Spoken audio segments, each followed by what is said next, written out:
एक क्वेश्चन है गुरुत्वाकर्षण का, बहुत ही मोस्ट इंपोर्टेंट क्वेश्चन है।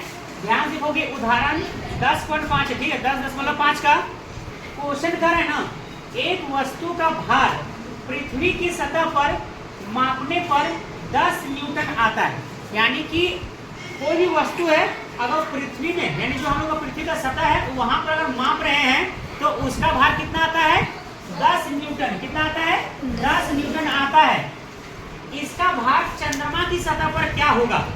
अगर मान लो मेरा ही बात कर रहे हो, ठीक है, मान लो हम ही है एक वस्तु, मेरा जो भार है पृथ्वी में जब माप रहे हो यहीं पर, ठीक है, तो भार को हम W से दिखाते हैं, ठीक है। तो W पृथ्वी, यानी कि पृथ्वी पर भार कितना मेरा आ रहा है, मान लो दिखाने के लिए लिख दिए W पृथ्वी, ठीक है, पृथ्वी पर भार। अगर नहीं तो चलो W पृथ्वी का बात करते हैं, कितना आ रहा है बाबू? 10 न्यूटन। हमें सिर्फ दिखाने के W पृथ्वी है, ठीक है, लिखे पृथ्वी पर, यानी पृथ्वी पर W पृथ्वी पर वस्तु का भार कितना है? 10 न्यूटन है, ठीक है। तो हमको बोल रहे हैं कि यही भार चंद्रमा पर क्या होगा? कहां पर बाबू हमारा? चंद्रमा पर मेरा कितना आएगा, ये हमको निकालने के लिए बोला जा रहा है, ठीक है, चंद्रमा पर। तो हम लोगों का इस चैप्टर में एक कॉन्सेप्ट है कि जो भी भार चंद्रमा में होगा, जो भी भार चंद्रमा में होगा वो मेरा 1/6 टाइम होता है, 1/6 गुना होता है। कितना होता है? 1/6 गुना होता है। किसका? पृथ्वी पर। जो भी भार क्या होगा? पृथ्वी में होगा। यानी कि कोई भी वस्तु का भार पृथ्वी में जो होता है उस भार का 1/6 गुना भार कहां पर हो जाएगा? कहां पर हो जाएगा? चंद्रमा में हो जाएगा। जैसे मान लो मेरा भार यहाँ पर 60 न्यूटन है, तो चंद्रमा में मेरा भार कितना होगा? तो 60 का 1/6 गुना, यानी 60 गुना 1/6 यानी 10 न्यूटन। तो उसी प्रकार क्वेश्चन यहाँ पर बोल रहा है चंद्रमा में भार क्या होगा? तो 1/6 गुना किसका? पृथ्वी पर भार। पृथ्वी पर भार कितना है बाबू? 10 न्यूटन है। तो 10/6 न्यूटन करेंगे तो 2 तिया 6, 2 पचे 10, 5/3 आएगा न्यूटन। और इसको सॉल्व करेंगे तो कितना होगा? 1.67 न्यूटन। 1.67 न्यूटन, ये मेरा क्या हो जाएगा? आंसर हो। क्वेश्चन है, एक क्वेश्चन है, एक वस्तु का भार पृथ्वी के सतह पर 60 न्यूटन है। पृथ्वी की सतह पर कितना न्यूटन है बाबू? 60 न्यूटन है। चंद्रमा की सतह पर इसका भार क्या होगा? यानी कि हमको भार पूछ रहा है चंद्रमा की सतह पर क्या होगा। ऑप्शन दिया है 10 न्यूटन, 60 न्यूटन, 6 न्यूटन, 100 न्यूटन, यानी 100 न्यूटन। देखिए क्या होगा।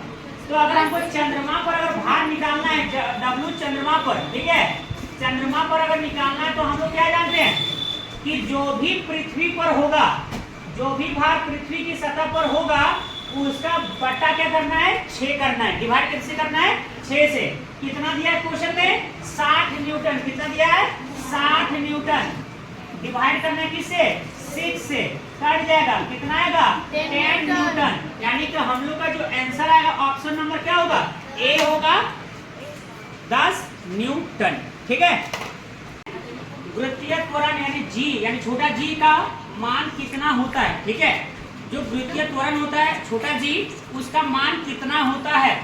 8.1 मीटर पर सेकंड स्क्वायर, 9.1 मीटर पर सेकंड स्क्वायर, 9.8 मीटर पर सेकंड स्क्वायर, 98 मीटर पर सेकंड स्क्वायर। कितना होगा? 9.8 मीटर। वेरी गुड, ठीक है, 9.8 मीटर पर सेकंड स्क्वायर। लेकिन एक बात याद रखना, ऑप्शन में चेंज कर दिया जाएगा। कभी कभी ऑप्शन ऐसा भी पूछा जाता है इसके अप्रॉक्स वैल्यू 10, कितना होगा मेरा? 10। तो कभी कभी एग्जाम में 10 का भी ऑप्शन रहेगा। तो 9.8 जो है वो किसके लगभग बराबर है? 10 के बराबर है। तो एग्जाम में 9.8 रहे तो टिक मारना है, अगर वो गायब रहेगा तो क्या टिक मारना है? 10 खोजना है। आया बात समझ में? तो ये तुम्हारा क्या हो गया? Option number C correct. वृत्तीय त्वरण छोटा जी का मान कहाँ ज्यादा होता है? कहाँ पर क्या होता है? ज्यादा होता है। किसका? छोटा जी का मान। तो इसको बनाने से पहले थोड़ा सा कंसेप्ट समझ लो। मान लो ये पृथ्वी है, ठीक है, ये मेरा क्या है? पृथ्वी है। और पृथ्वी का ये क्या है? मेरा सतह। पृथ्वी का क्या है? मेरा सतह, यानी धरती है, ठीक है, जो हम लोग जहाँ पर रहते हैं, ठीक है। तो ये मेरा बीच वाला क्या हो गया? केंद्र हो गया, ओके। ये मान लो मेरा N और S ये मेरा ध्रुव है, ये मेरा क्या है, N और S मेरा क्या हो गया, ध्रुव कहलाएगा। ठीक है, जगह का नाम बता रही है, ध्रुव हो गया, ये केंद्र हो गया। अगर गड्ढा करेंगे तो ये गहराई हो गया, क्या हो गया मेरा, तो गहराई हो गया। अगर ऊपर जाएंगे तो ये मेरा क्या हो गया, ऊंचाई हो गया, यानी आसमान की ओर बढ़ेंगे तो ये मेरा क्या हो गया, ऊंचाई हो गया। ठीक है, इतने से क्वेश्चन एग्जाम में पूछा जाता है और इतना ही तुम्हारा जी का मान का बदलाव हम लोग देखते हैं। याद रखना है कि ऊंचाई में जब जाएंगे, कहां पर जाएंगे, ऊंचाई में अगर हम लोग जाते हैं तो ऊंचाई में हम लोग का मान क्या होता है, घटता है। ऊंचाई में जी का मान क्या होता है, घटता है। गहराई में भी क्या होगा, घटता है। यानी कहां कहां घटता है, ऊंचाई जाओ यानी कि सतह से ऊपर जाओ या सतह से नीचे जाओ, जी का मान क्या होगा, घटेगा। छोटा जी का मान क्या होगा, घटेगा। लेकिन ध्रुवों में बात किया जाए, ध्रुव में, तो ध्रुवों में जी का मान सबसे अधिक होता है। ध्रुवों में जी का मान सबसे अधिक होता है, ये बात याद रखना। जी का मान सबसे अधिक कहाँ होता है बाबू मेरा, ध्रुवों में। ध्रुवों में क्या होगा, जी का मान सबसे अधिक। अगर उत्तर ध्रुव बोला जाए, दक्षिण ध्रुव बोला जाए तो हमेशा जी का मान क्या होगा, सबसे अधिक होगा। और सबसे कम मेरा क्या होता है, यानी कि जो विषुवत वृत्त होते हैं, विषुवत वृत्त में या है ना, वहां पर जी का मान क्या होगा, सबसे कम होता है। तो अब हम लोग को क्वेश्चन बोला है, वृत्तीय त्वरण जी का मान सबसे अधिक कहां पर होता है, ध्रुव पर, विषुवत वृत्त पर, पृथ्वी केंद्र पर, पृथ्वी के सतह से 1 किलोमीटर की ऊंचाई पर। तो भाई ऊंचाई वाला तो मेरा होगा नहीं, पृथ्वी केंद्र पर कम होता है, विषुवत वृत्त पर क्या होता है, कम होता है।